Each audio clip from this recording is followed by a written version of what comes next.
some noise for Sir Winston Pickles, everybody. Sir Winston Pickles. Oh, yes, let's go.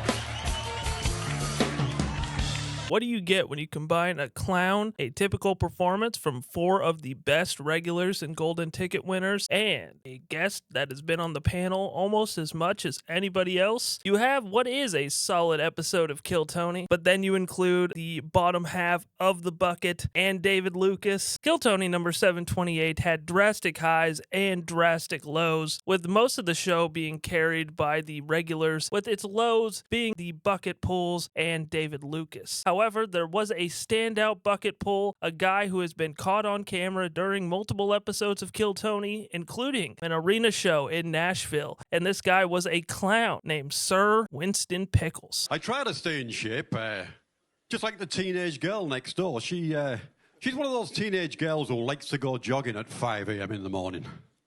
Well, 5:22 this morning.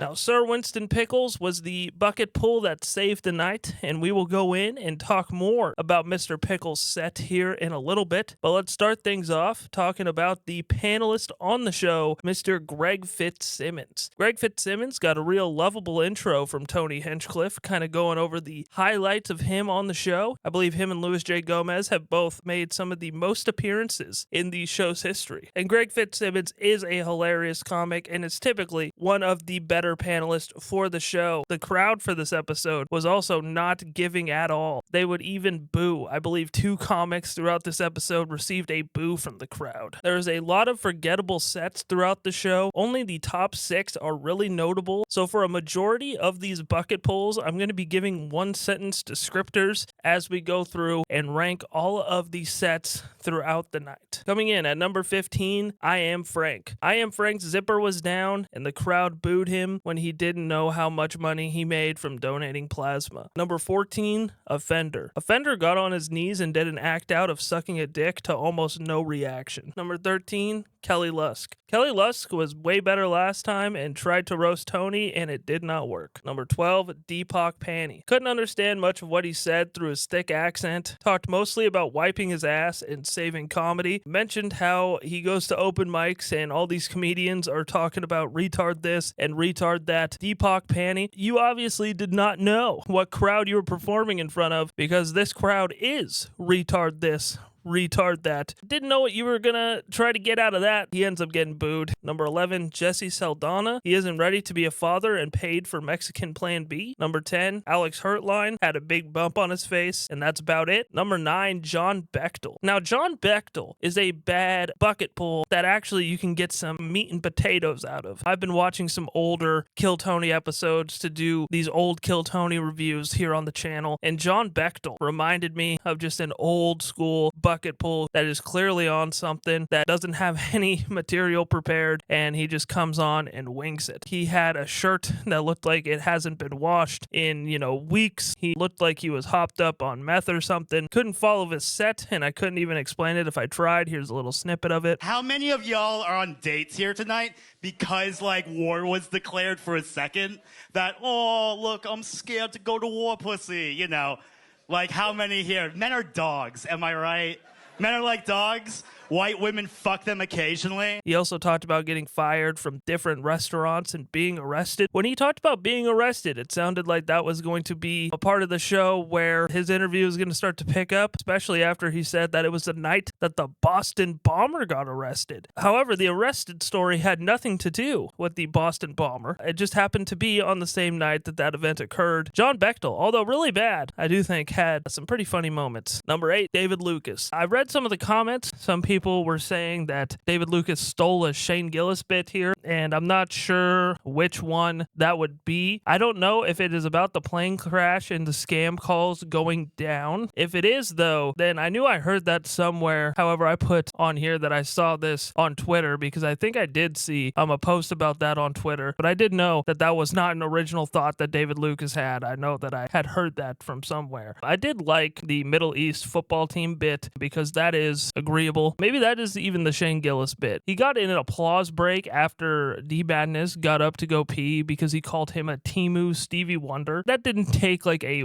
roast god to say. Like, if you get anybody, you bring them up on stage and you told them, roast D-Madness, I think everybody would go to the Stevie Wonder. I thought that it was pretty elementary. Crazy you got an applause break for that. Number 7, AJ Iglesias. He's a white dude who is Mexican, whose old lady left him to become a lesbian. Number 6, Sonny Castillo. I liked his opening bit about getting a used dog at the shelter and getting a used girlfriend at the used girlfriend store at the women's shelter. I did think that was funny. And finally, let's get into our top 5 of the night. Leading things off at number 5, I have William Montgomery. It's unfortunate that Mr. Montgomery's only got 10 years to live, as we found out in this episode, so he's going to be living every day to the fullest. I liked his opening joke talking about if an alien crashed in front of him, he'd assume that it was a female alien. Called out a stoner hack as well. If you ever want to smoke and it's not 420, you can just set your oven to 420. Coming in at number 4, I have Fiona Cauley. She did a bit about how a Frenchman loved her voice because he's learning English and he enjoyed how slow she talked. I kind of like her stand-up for the same reason. When she's setting up a joke, you know, even though you could kind of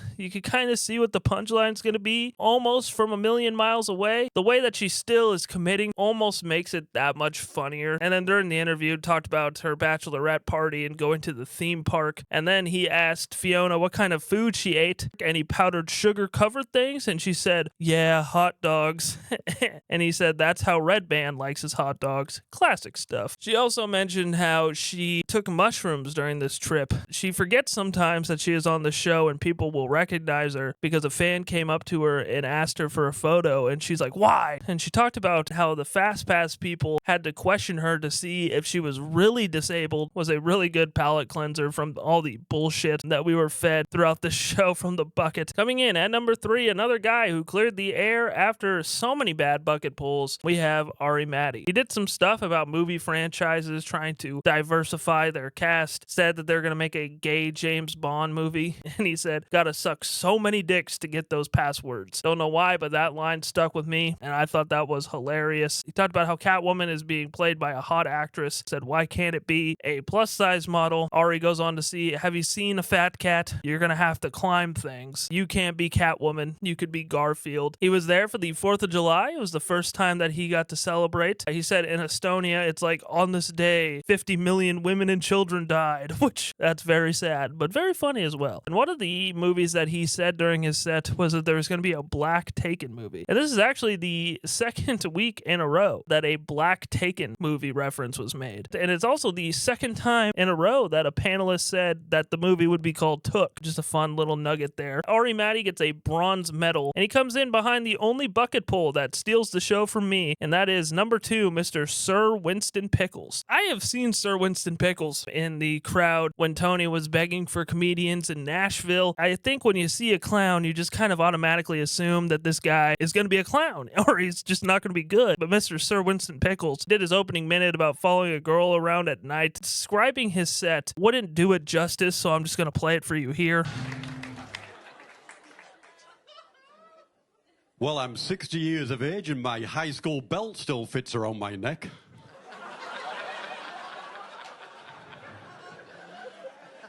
I try to stay in shape, just like the teenage girl next door. She's one of those teenage girls who likes to go jogging at 5 a.m. in the morning. Well, 5:22 this morning.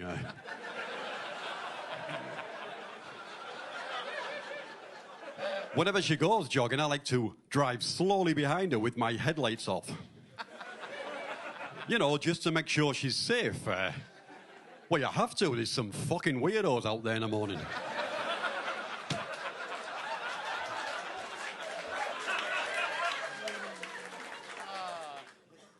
I've been reading this Diana book, and I find it difficult to comprehend. It's been over 30 years, well, almost 30 years, since the world tragically lost what I believe, anyway, to be the most beautiful Mercedes-Benz ever made.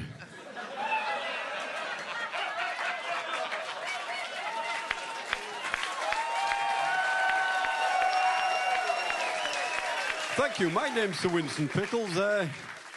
You've been wonderful. Tony enjoyed Sir Winston Pickles' set so much, he gave him the extra minute after his minute was over, and his extra minute was even just as good as his first minute. He said that he had been a clown for 10 years and a stand-up for 6. He does have the stage presence. He does have the wherewithal to be a solid performer. She was a great, great act. I thought it was crazy that he didn't get a golden ticket. Perhaps Tony now is a little bit more shy on giving out those golden tickets because he has been giving them out quite a bit, but I think this was an instance where he probably deserved it. I don't even think, I could be wrong, I maybe have to watch the tape back, but I don't even think he got an invite to the secret show. I thought at the very least, Tony gives him a chance to perform in front of Adam Egan, the Comedy Mothership booker. He didn't let him do that either. He did get a big joke book, but I'm just surprised that they didn't do more. I don't know if it was because of how bad everybody else was, but I don't think it was. I do think that this was one of the better bucket pulls of the month. And finally, coming in at number 1, my top performer of the night was the man who kicked off the show. I have Jack Shaw. He did a minute about trans people. He talked about how his dad is always messing up their pronouns, and when he finally got it right, he said, "I hate them." Unlike his father, said he understood the position of trans people because he said, "I also want a new dick," and he gets it. And Greg tried to bring that up in the interview by saying, "That's got to be the only good thing about your body." And Jack, said, "What do you mean you're not trying to be mean about that? You look like you have AIDS." I feel like if you had a nice dick, it would be the only really good part of your body. Yeah. You're just sort of mushy. I don't mean that in a mean way. You don't mean that in a mean No, way? no, no. It's going after us tonight. Fuck you, dude. You look like you have AIDS. Oh my God, Jack Shaw. Hey, let me tell you Oh something. my God. Sassy Jack going back and forth with Greg Fitzsimmons and Tony Hinchcliffe was a good look on him. Something that he hadn't done before, and I thought was pretty funny. He did mushrooms with his girlfriend. He did them out on the beach. Tony said, "Which beach?" Tony said, "Oh, that's right on the ocean." And Jack said, "That is where the beach is, Tony." Jack was putting Greg and Tony in their place. Overall, this was a pretty bad episode of Kill Tony. I mean, you had Jack Shaw, Ari Matti, Fiona Cauley, and William Montgomery, who kind of saved the show. Sir Winston Pickles was obviously a great surprise. But other than that, man, I mean, it was dud city. So you probably don't need to watch this episode because you've kind of already got the recap here, and I appreciate you guys watching. So thank you guys so much for watching another episode of my Kill Tony recaps. I will be back soon, I believe Thursday, where I will be recapping a classic episode of Kill Tony. So thank you guys again for tuning in to these videos, and I hope you guys have a great rest of your day.